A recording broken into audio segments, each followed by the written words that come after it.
So it seems that we are good to go. Good day, everyone. Thank you very much and welcome to the press conference, Standing with Women in Conflict, Working for Peace. My name is Olga Hamama. I'm one of the co-founders of United for Ukraine. It's an international NGO leveraging expertise, partnerships, and technology to provide emergency relief and justice to Ukraine. We are here today to end a 4-day delegation of the Nobel Peace Laureates, Standing with Women in Conflict and Working for Peace. I'm joined today by 3 Nobel Peace Laureates, Tawakkol Karman of Yemen, Jody Williams of the United States, and Leymah Gbowee of Liberia. And of course, Maria Butler, the Executive Director of the Nobel Women's Initiative. Just a couple of points with regards to the logistics of the press conference. It's going to be a 1-hour conference. It is being streamed live. The language of the conference is English, but feel free to ask questions in any other languages. For Ukrainian and Russian, definitely we have translation in place. So Maria Butler, Executive Director of the Nobel Women's Initiative, will now give a brief overview of the delegation. Good afternoon, everyone here and online. On behalf of our delegation and the Nobel Women's Initiative, we want to share first a message with the women that we met and the women of Ukraine. On behalf of the laureates, our delegation, and our partners, we came here to acknowledge you, to stand with you in solidarity, as representatives of civil society, as volunteers, activists, feminist sisters, as women, and as we found the super women of Ukraine. Olga? Now we would like... Translate to Ukrainian? Of course. I would provide a brief Ukrainian translation. Дуже дякуємо.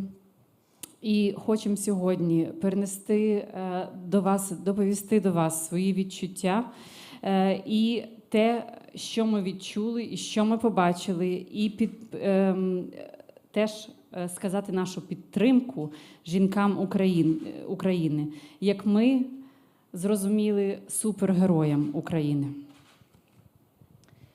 Second, a thank you to our organizing partners here in Krakow, the very, very helpful, the Azadi project. Vili. Good afternoon. Hello, good afternoon. I'm Vili Tentoma, Global Program Manager of the Azadi project, and me and my organization are deeply honored to have hosted the Women Nobel Laureates in Poland in partnership with the Nobel Women's Initiative. The Azadi project promotes refugee and gender rights at grassroots levels through psychosocial support workshops in safe spaces around the world. We are providing mental health support to Ukrainian women here in Krakow as well. I'm going to keep it short because everyone is waiting to hear from the laureates. Thank you. Thank you, Vili. Thank you to Priyali. Thank you to the whole communications team this week.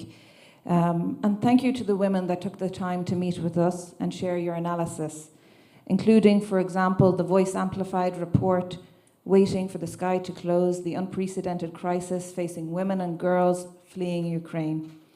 It calls for the needs of women and girls displaced by Russia's invasion to be met. The 3 Nobel laureates came here to bear witness to the experience of women impacted of war in Ukraine and the region. The laureates met with many women and also the mayor of Krakow, the mayor of Lviv, the governor, UN officials and humanitarian agencies. The delegation started on Monday, the World Day for Refugees. And today we are here, marking a very dark day, 120 days since the Russian invasion. We would now like to start with statements of Nobel Peace Laureates. Afterwards, you will have the possibility to ask questions. I would like to invite Tawakkol first to give her brief statement. Tawakkol Karman received the Nobel Peace Prize in 2011 in recognition of her work in non-violent struggle for the safety of women and for women's rights to full participation in peace-building work in Yemen. Thank you so much. And hello, and peace be upon all Ukrainian great people, women and men. We as Nobel Women Initiative, Nobel laureates, came here to visit Ukrainian camps and also to visit Ukraine, to be one of the witnesses of this war crime that happened by Russian president and regime when they decided to invade Ukraine. We came here to express our solidarity with all Ukrainian people on their journey for freedom and justice, and to tell them that you are not alone. We are your voices around the world. We came here to share with them their struggle, their dream, and very soon, their victory. We, as Nobel laureates, had visited a lot of camps and listened to those women, how they suffered, first from the occupation, from the invasion of their country, from the destruction that happened against their country, and second, for their suffering as a refugee.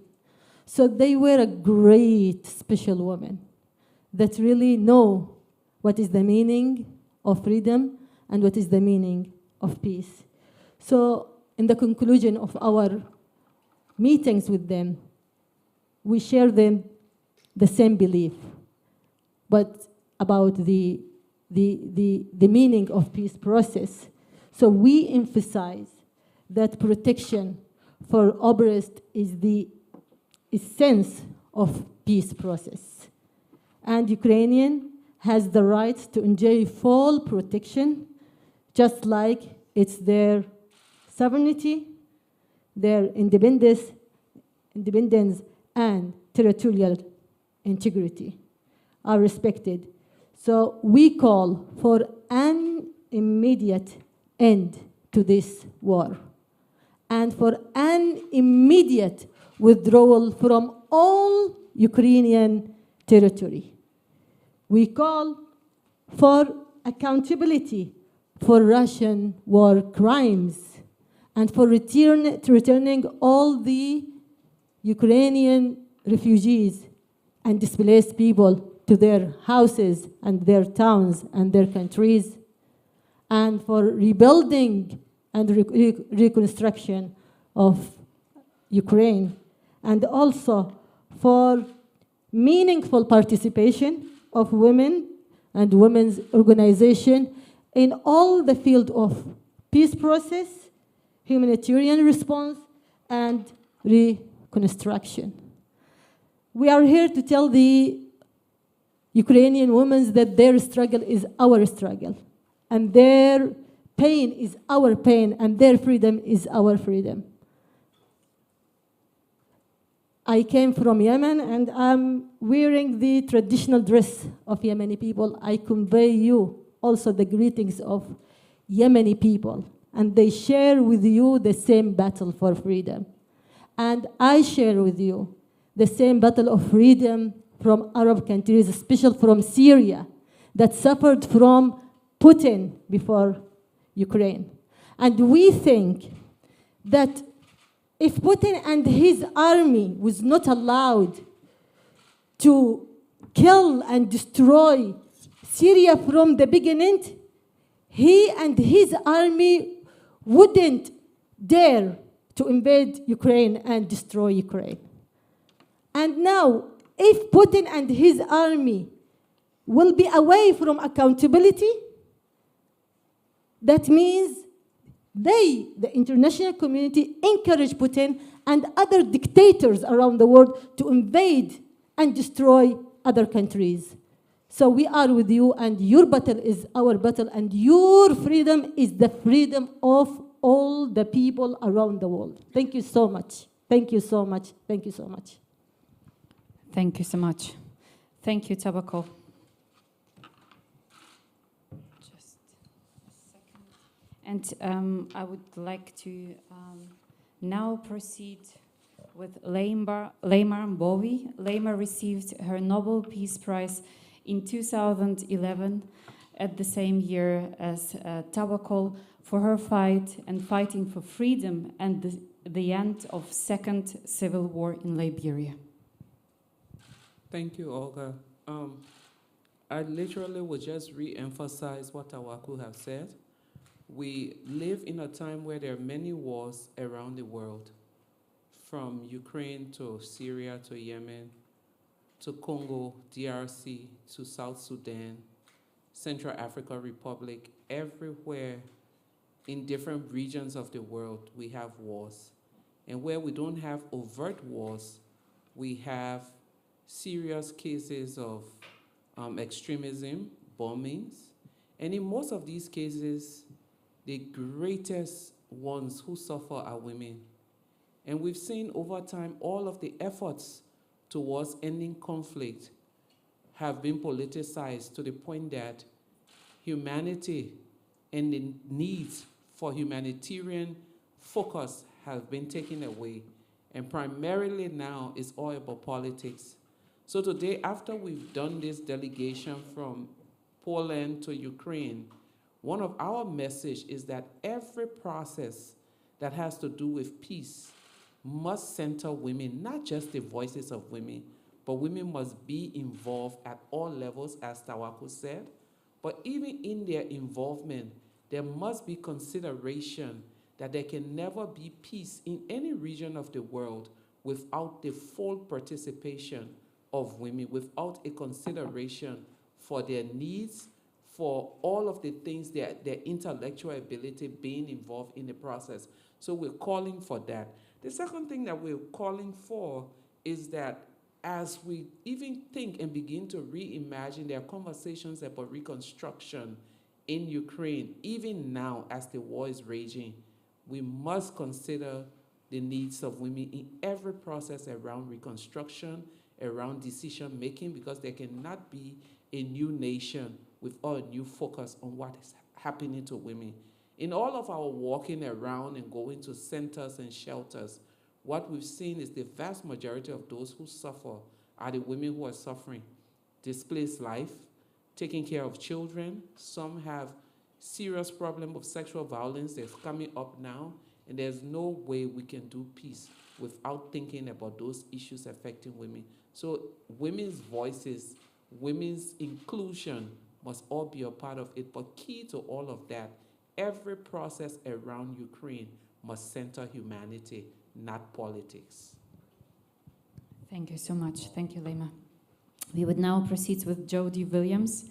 Jodie Williams received the Peace Prize in 1997 for her work to ban landmines through the international campaign to ban landmines. Jodie. Thank you. I obviously second everything that my sisters have said. It has been a difficult trip in some ways, although we have gone to witness the work of women in many zones of conflict. It is painful to know that life changed for so many overnight. One woman in a shelter talked about, and they had lived very close to the Russian border. There had been lots of interaction. People would go shop over the Russian border, and likewise, Russian people coming into Ukraine. And they never believed for a moment that there would be an invasion. And she spoke of being asleep, normal night, and then at 4 o'clock in the morning, they began receiving cell phone calls. And then shortly after that, they began hearing bombs.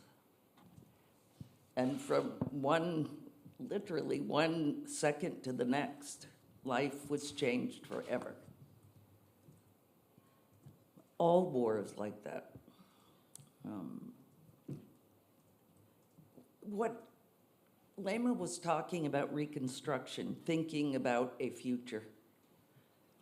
When war is raging, it's very hard to think about a future.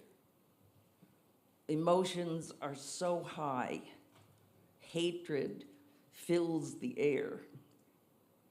And a concern is, how do you build sustainable, enduring peace on the wings of hatred?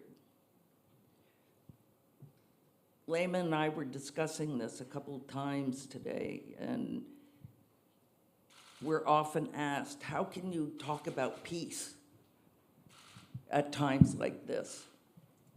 It's not easy. Let's be real. It is not easy to talk about peace. It seems a utopian dream. But that's what? Non-violence. Non-violence. Yeah. Seems a utopian dream. But if we don't have a vision of a different way of dealing with power, a different way of treating the people in our countries, of treating people around the world, it sounds very deep, but we're doomed, in my view. People are afraid to think of a different way of being. But when I think of nonviolent political action, social political kind of action, I think of the greats. I think of Martin Luther King facing hatred, racism, people with him being beaten and put in jail. What did he do? He did not go get a rifle and shoot them. He came back with nonviolence to try to solve the problem. Gandhi, Mandela, of course we could go on and on. When one despairs of the possibility of nonviolence, it helps to think of these giants in the world. And I would much rather stand with a Martin Luther King than with some person with a gun. Especially in my country, we have incredible gun violence. Leymah pointed out this morning, too, about the results of violence. And we all know the sayings that violence creates violence. Violence begets violence. And sometimes you kind of go, of course. But then she gave the example of Afghanistan, which is one of many that could be given. How many times has that country been invaded? How many times have factions in Afghanistan fought each other? Are they living in peace now with all of the violence and the weapons and, seeing a happy future for them all? Afghanistan has been left devastated with a confused road to a society of justice and equality for all. I will think of Afghanistan in this conversation with Leymah whenever I think about the desire for revenge.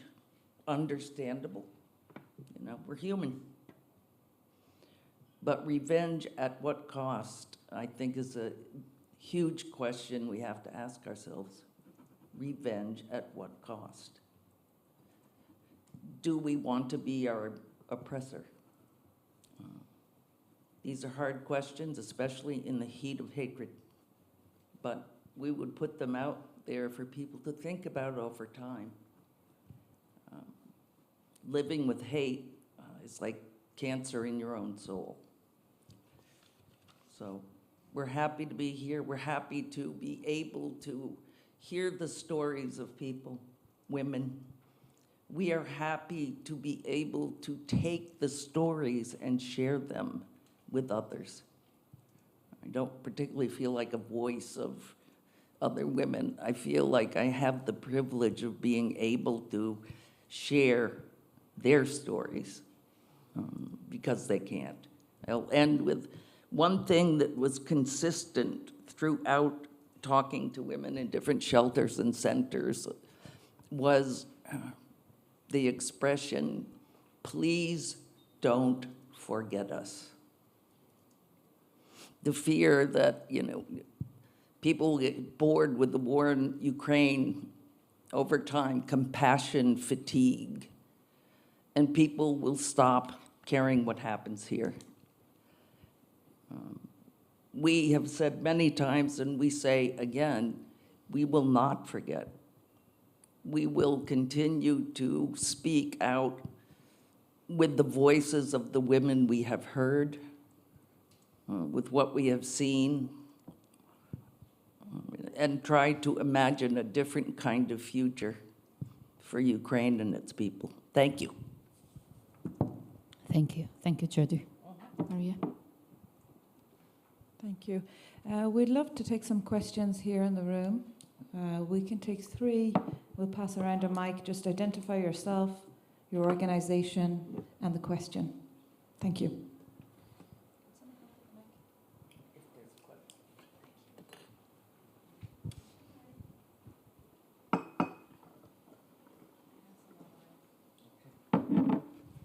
Shall we take questions from online? Yeah. Yeah, perfect. You can start, Maria. Okay. The first one, laureate, is, do you have any messages for the international community from your visit here? That's the first one. Tawakkol, would you like to start?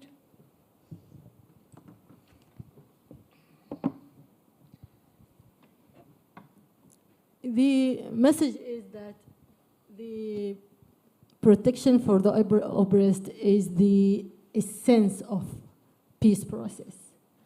So Ukrainian people didn't start this war.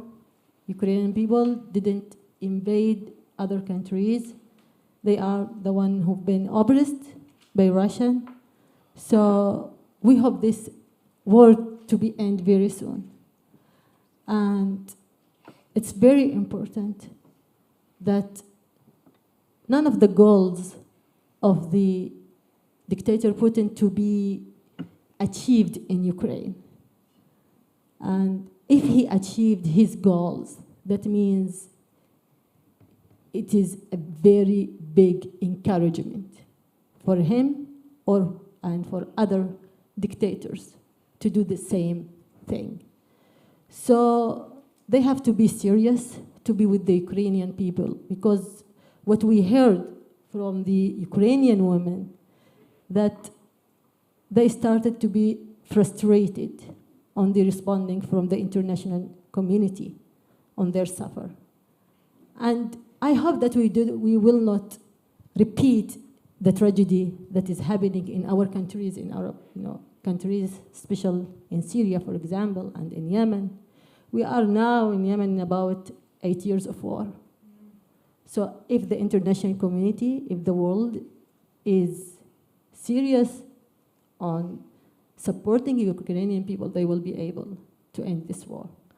So we want the peace process to prevail again, and this is not just our messages, it is the messages of the women that we met, that Russians should withdraw from all the Ukrainian territory.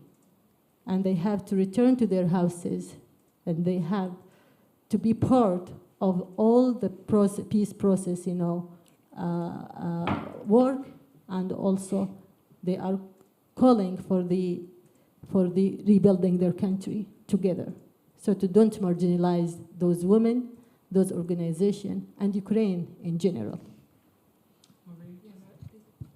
One of the things that we've seen over time, I've seen over time, is the military aid versus humanitarian aid.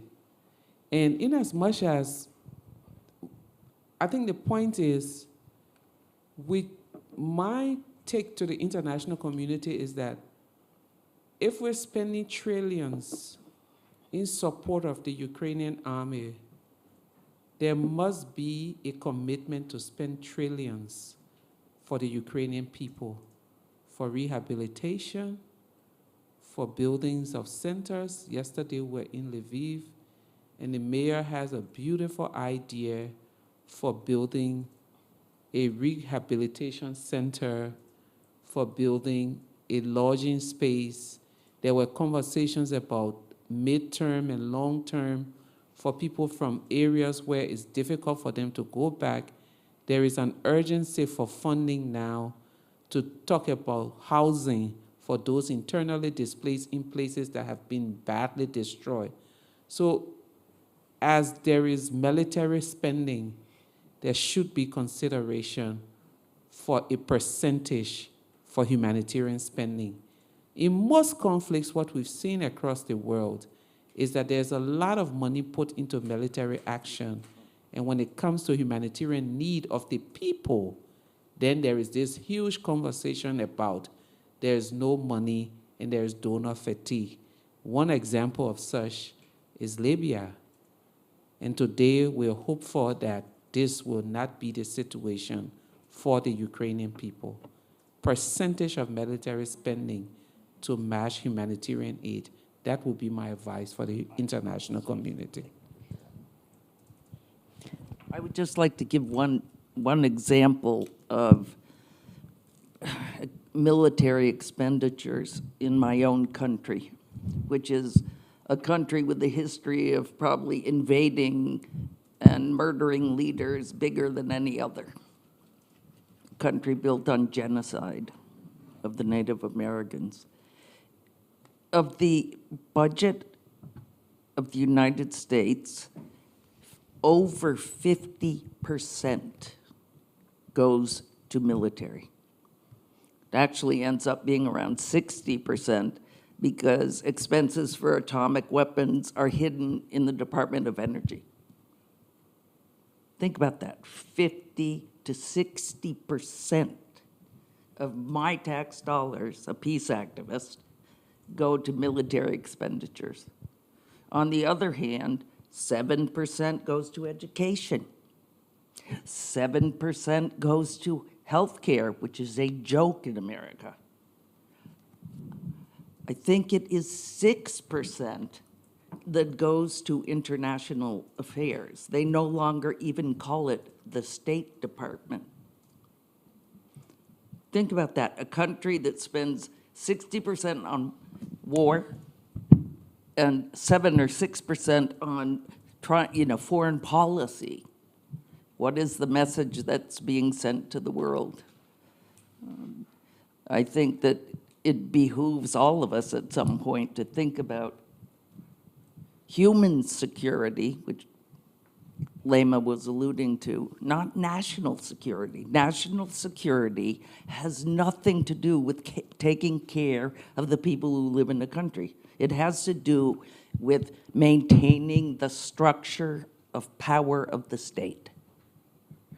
If my country really cared about the citizens that live in it, probably 20% would go to military and the rest would go to education, healthcare, et cetera, et cetera. We, citizens of countries, have to stand up and start talking about this. It is not something that is discussed. Thank you. Leymah, yesterday we started our visit in Lviv and we visited the train station, a really important hub of where thousands of people pass through. For those that haven't been there, could you share a little bit about what we experienced, who we met, and what we heard at the train station in Lviv yesterday? Thank you. Thank you, Maria. Yesterday was an awesome day. At the train station, we met women conductors, 2 conductors and 1 engineer of the train.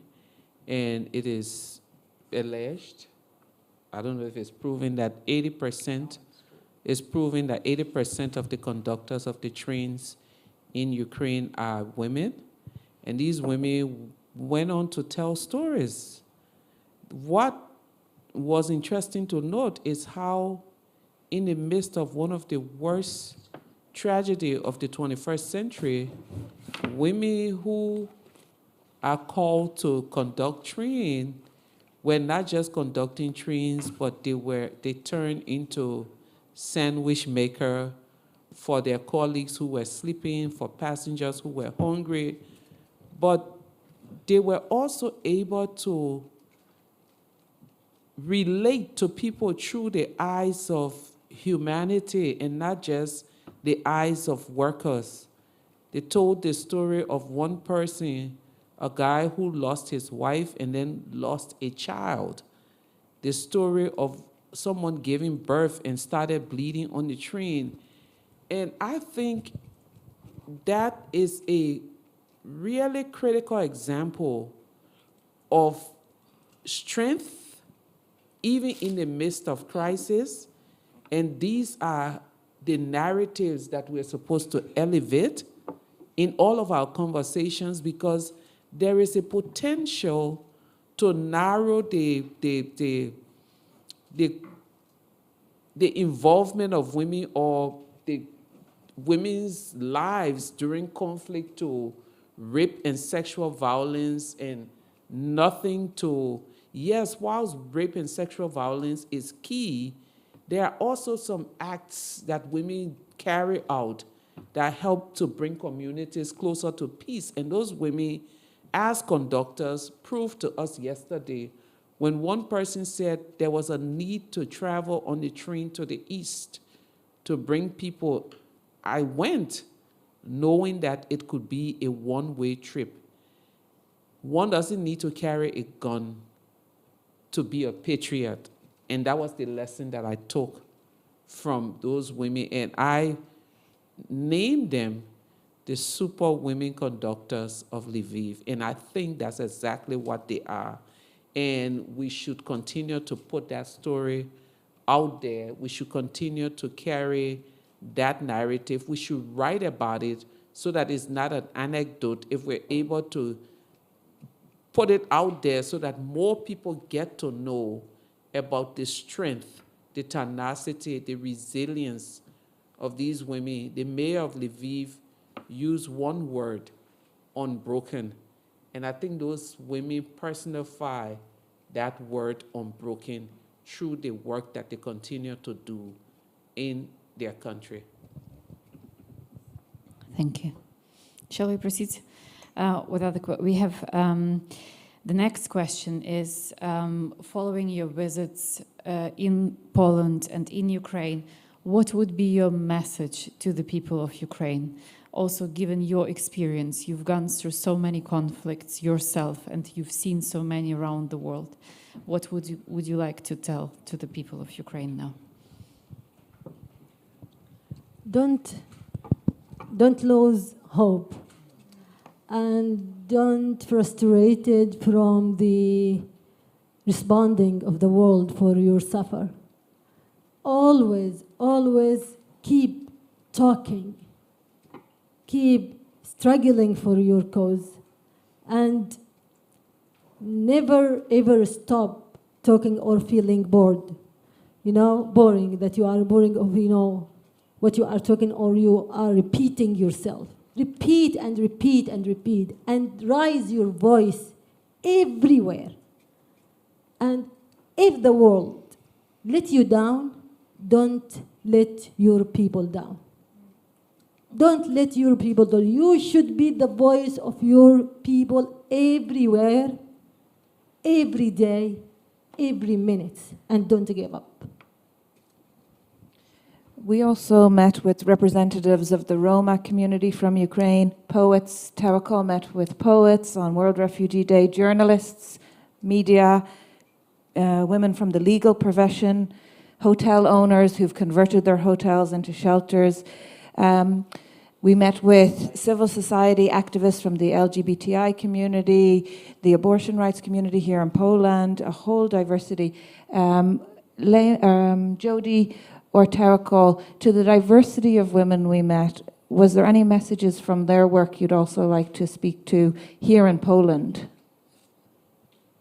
One quick, they are not letting pressure and oppression dull their activism for diversity and acceptance as women, as gay women, as women who want to control their own bodies. It was very impressive, and I hope to see them again. I want to say something because we met the Roma community, and they explained to us some of their suffering as a refugee.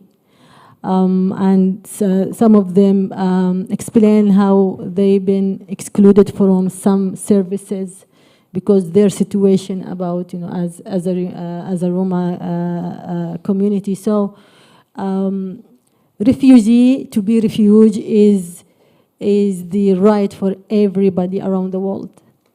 So it's very important that countries should receive the refugee and do not exclude some community to other community. So it's very important to deal with equality for all the people that seeking, to be refugee in your countries. So it is not fair to build walls in front of those people who flee from war and who flee from tyranny and who flee from terrorism. If you want to prevent them, if you want to stop the fleeing of people from their countries, you should from the beginning prevent the war. From the beginning, stopping those dictators from destroying their countries and other countries. Otherwise, you should carry the responsibility and give the chance and the services for everybody. So we are calling for the equality for all people that seek to be as a refugee in your countries. This is one of the basic human rights principles and values. Should we take any final remarks from the laureates and close, Olga? Any final remarks, Leymah, please? Well, I would like to say that this journey has been an incredible journey.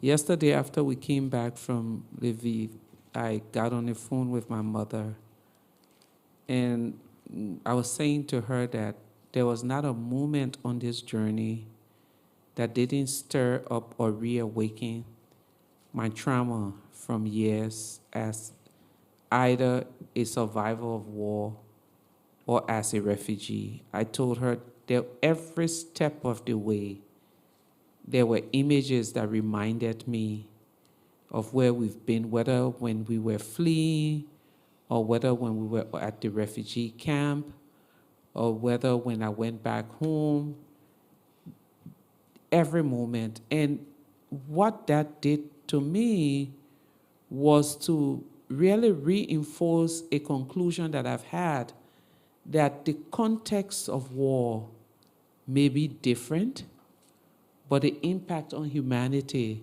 is always the same. The context of war, the nations may be different, the color of the skin of the people may be different, the languages they speak may be different, but the pain in the hearts remains the same.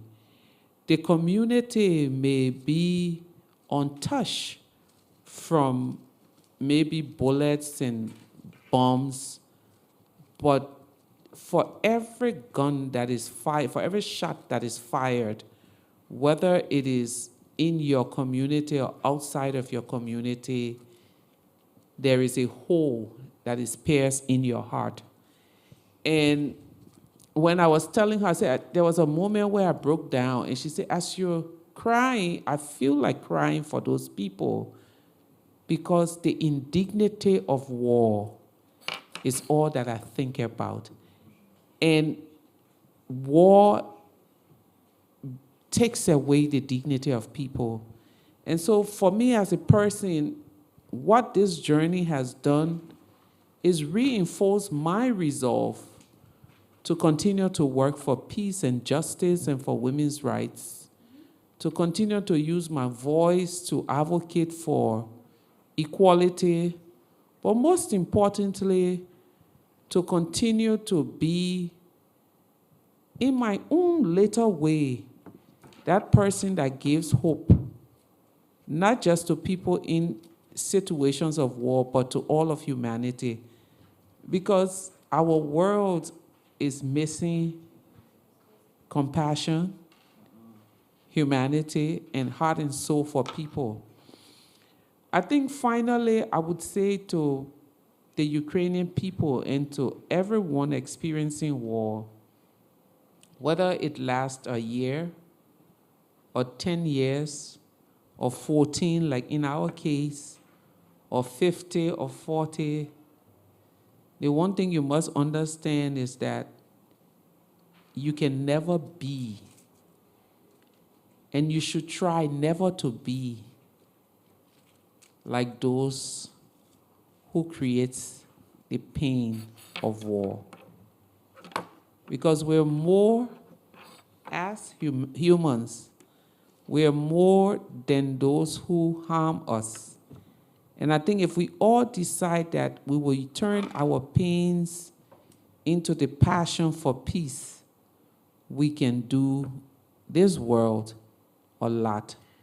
But I think the determination is to teach ourselves and teach our children that we cannot be like those who harm us.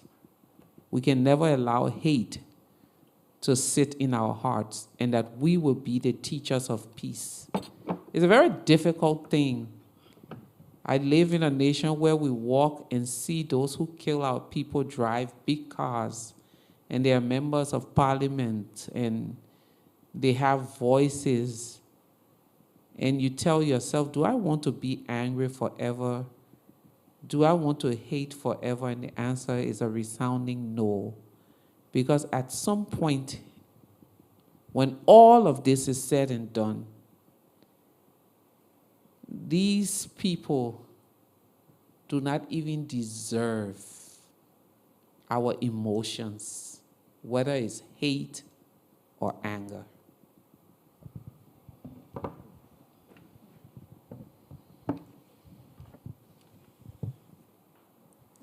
This madness of waging wars around the world should be stopped now. It means now. And the international community has the responsibility to do that now. It's enough that this world suffer from killing, from hatred, from racism. And we should think about the future of the new generations, that they don't deserve to live under all this suffering. We are in the 21st century. It's shame that there is a country that dare to occupy another country. So we are with you, and we will continue our journey together for your freedom, your peace, and your stability. That means our freedom and our stability and our peace. Again and again and again. Thanks to every people in Ukraine. You showed the world how brave you are and how you can defend in your country. We came here to make a big solidarity for you women and men, and to help you. What we can, we will do. For you, women and men, children, elders, every people in Ukraine. Thank you.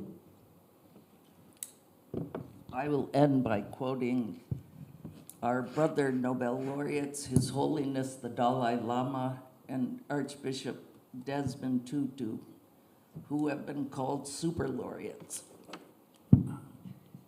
They have both said publicly and repeatedly that it is time for men, no offense, men to step aside. Men have made a mess of this world for millennia. It is time for them to step aside and allow the women of the world to clean up the mess. That is why we stand with women. That is why we promote the need for women's involvement at every level of life and power and change. Thank you. Thank you. Olga, do you have any? Thank you. So there were two questions. Okay. Shall we take? We have 12 more minutes. Shall we take one? Good afternoon. My name is Christian Wiśniewski. I have a question on behalf of two Polish doctors on a mission in Ukraine, if I may. Well, the question is there a way to reach through this suffering and transform it to something else than hatred through a common action between Ukrainian women and Russian women who are at this moment losing their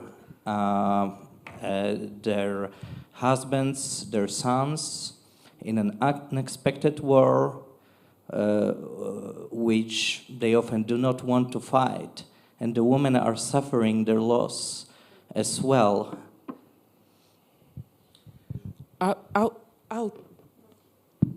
You know, one of the things that we often try to do is to move ahead of the time. I always give this illustration of a baby being born. It lies there, and then after several months, it rolls over on the stomach, and then after a while, tries to sit up, and then after a while, crawl, hold things to stand, and take shaky steps.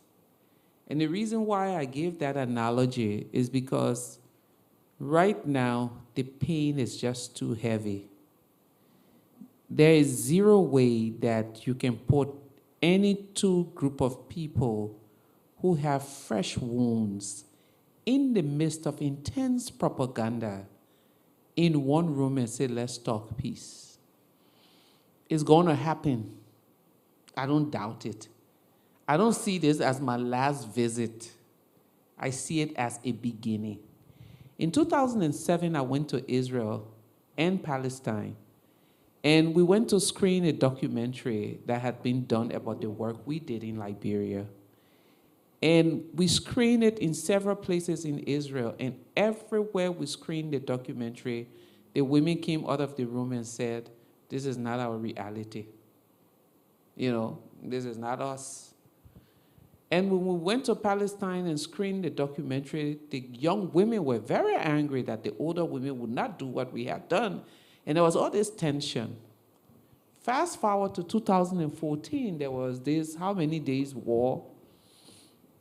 They had all this fighting between Israel and Palestine in 2014. And it lasted for several days. In 2015, I get an email that they had formed this group called Women Waging Peace. And it was a coalition of Israeli and Palestinian women working for peace. It took 7 years for me to see that kind of collaboration. We went in 2016 to Israel, and there are still videos. There is this musician called Yael. You can go on YouTube and Google her. She did a song. I will never forget that day when the Palestinian women and the Israeli women, tens of thousands of them, gather at the Dead Sea,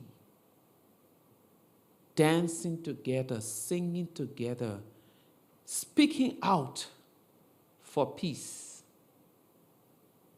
as a collective. Today, Who wants to talk peace and reconciliation after you just buried your son? After some time, when people have had the moment to process their grief, when they've had a moment to calculate that this is not what it should be, someone will break it, someone will reach out, and something marvelous will happen. Until then, all we can do is pray for those who are losing children, work with those who we are able to work with, advocate for an end to this senseless invasion,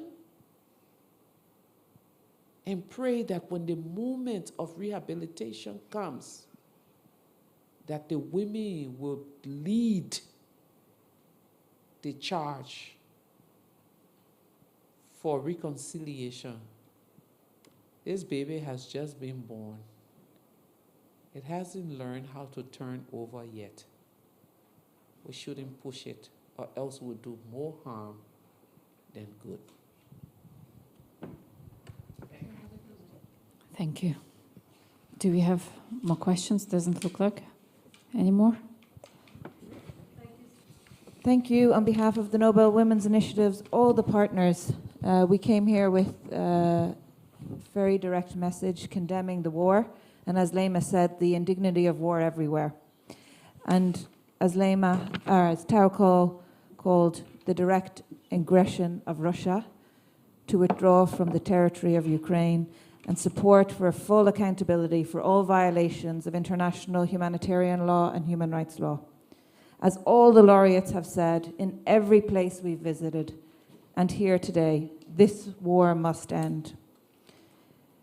Leymah reminded the world that we must center humanity and not politics. Indeed, we heard the battlefield is not only limited to Ukraine. This war is also about geopolitics. And we ask world leaders, do they keep the Ukrainian people at the center of the decisions? We look to the women's movement across Ukraine, across this region, to keep centering the survivors, centering women and the people of Ukraine. As Jody said, there are different ways of dealing with abuse of power. We must look for those alternatives within the women's movement. Thank you. Thank you so much. Thank you, everyone. Thank you.